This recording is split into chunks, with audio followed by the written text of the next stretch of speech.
have been hearing about teaching track and other tracks in the morning. Yes, it's morning. I would just like to see, maybe, like just raise a hand. Who, after listening to what you have heard all morning, how many of you would be interested to apply for promotion based on the educator track? Well, that's quite a few. Okay. And the research track? A little bit more than the educator track. Okay, so we have been hearing since morning, yeah? And I think you would be able to identify some of the criteria. Can we at least name a few of the criteria in determining promotion in the educator track? I'm not, should I call names?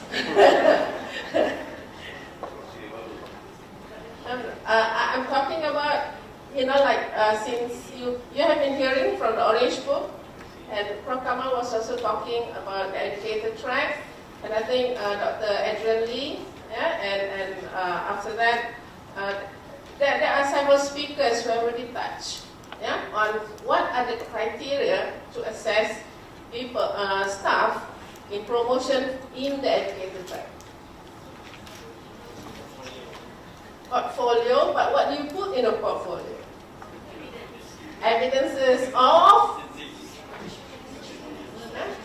SOTL. Yeah? One is scholarship of teaching and learning. And you have been hearing that since morning. Meaning, what are what kind of research have they done that is related to teaching and learning in their area? Yeah? We have had physicists. Okay, Prof. CADe is a physics lecturer. Yeah? That's his expertise. But if he's going for educator track, meaning at some point of time, he will have to focus on some research on the teaching of physics. And he will have to come up with papers that comes out in good journals for teaching of physics. So that is one main criteria. We hear throughout, yeah, about the word SOTL. What else? Yeah? With SOTL, you actually try out new innovative teaching and learning strategies. And we have not heard about innovative assessment. So this is something that will come in the picture when you look at the criteria and standards for assessing leadership in teaching. And we have heard about people, you should also be a teaching learning leader. What does it mean by a teaching learning leader? You are recognized, at least nationally, by others, that you are an expert in teaching and learning. Ask Prof. Karim, how many days in a week does he stay in Penang? Yeah? Most of the time he's around 20 public universities and many more of private universities, yeah, giving talks. People recognize for his effort. So this is also something, you are talking about a professor in teaching and learning. So you should be recognized like that. And also contribution to teaching and learning. Writing of modules, writing of textbook, giving talks, experts and so on. So these are among the things that we have seen. Yeah? And this comes out from several literature. And it also comes out in the Orange Book.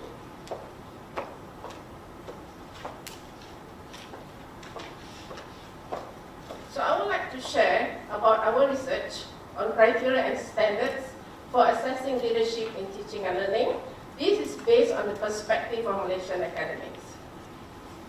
This was a matching grant research. We proposed, and at that time I was leading the Center for Academic Development, and you can see the co-investigators, everyone in my center. Yeah, we have Professor Nazamid, Associate Professor Dr. Motahara, and Associate Professor Dr. Aliani. And Prof. Nazamid said, why am I doing teaching and learning research? Yeah? Teaching and learning is everybody's business if you are in higher education institution. If not, you can go to Mardi, you can go to Korea, you just do research and no teaching. Okay. And besides that, we collaborated with others from 2 other Malaysian universities and 3 other Australian universities. And to help me with these slides, I have to give credit to my assistant, my research assistant. She has a very long name, CRA, Wahida. Okay? So Miss Wahida and Mrs. Nur Azirano, no, Miss Wahida, okay, and Mrs. Yasmin.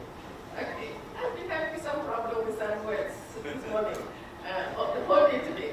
Okay, so this is the IRU MRU Collaborative Research Program. IRU is the Innovative Research University of Australia and the Malaysian Research University Network. So what I'll be talking about is what the research is all about, objective, the methodology. We have findings from the FGD, the focus group discussion, and the findings from the survey. So we know our roles as academics. Some of you are not academics, but you are the one who determine how we are going to get promoted. Yeah? These are people from the registrar's office. They decide and the criteria for our promotion. So these three main criteria: teaching, research, and services. And for this research, we look into how to improve the professionalization of teaching through establishing and implementing criteria and standards for teaching effectiveness. That was my earlier question just now. How do we determine KPI for teaching? Is there an easier way for us to assess teaching? How do we know that the teaching is effective? I can come up with a portfolio. If you have looked at the undergrad academic Negara portfolio, it's hundreds of pages long. You ask Prof. Karim, he was the first among the recipients for that national award. But how effective is the teaching? Have we stepped in his classroom and actually observed him teaching? If we just like go unannounced, would he perform the way that he performed during the interview for the National Academic Award?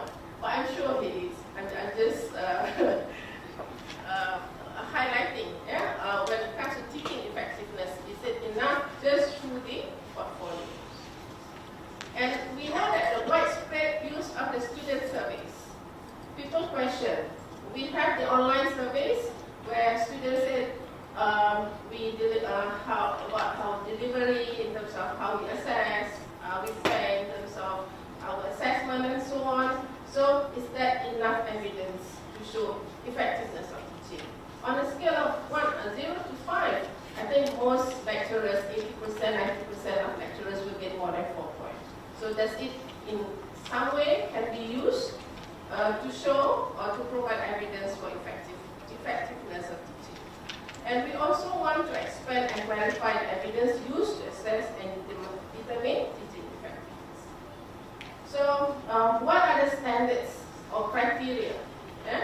We're going to differentiate between standards and criteria which are currently being used for effective teaching in your institution. What are the current processes for measuring effective teaching? And who does this assessment in your institution? And how well do these processes and criteria complement each other? So basically, most of us have the survey.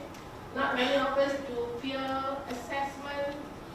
With our Australian group, they are all in the Center for Teaching and Learning. It comes in different names, but basically these are all centers for teaching and learning. Like Yunus was sharing with us, the center will actually cover 30% of the courses. They observe 30% of the courses per year. So in 3 years, they would have covered all the courses that is being taught, and you may be observed again after your 3 years. So how many of us, especially those in the Center for Teaching and Learning, actually observe the teaching of our lecturers? So why do we need to measure the teaching quality? Because now, Prof. Majid was talking about teaching quality. First and foremost, it is to ensure that students' learning is optimized and teaching is not sidelined. We have heard that most promotion is based on research, so teaching tends to be sidelined. And of course, we measure teaching quality as some kind of evidence. It depends on how much weight you're going to put in there, 10%, 20% for teaching quality, for promotion, and it's also used for yearly appraisal, and it's also used to set some kind of KPI, and it's being used for teaching awards. Just an example, this is from UPM. Our current criteria is based on just two. One is the quality, and the other is on the quantity. The quality is based on the evaluation by students on a 5-point IKEPT scale.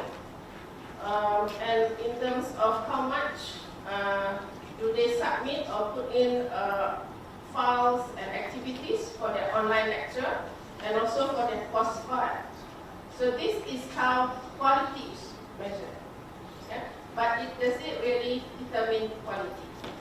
In terms of quantity, in terms of credit hours, how many credits have you been teaching over the past few years, in terms of class size and so on. Those are the indicators for quantity and quality. And they differentiate between the different clusters and the different academic ranks. So you will have differences between social science, agriculture, and science technical, and also in the medical fields. In the Malaysian Education Blueprint, they had stated, I think this morning everyone was talking about shift number 2 on standard excellence. I'm not going to talk more about it. So this is about the differentiated pathway for promotion, so which is primarily based on teaching, research, professional practice, and also in terms of institutional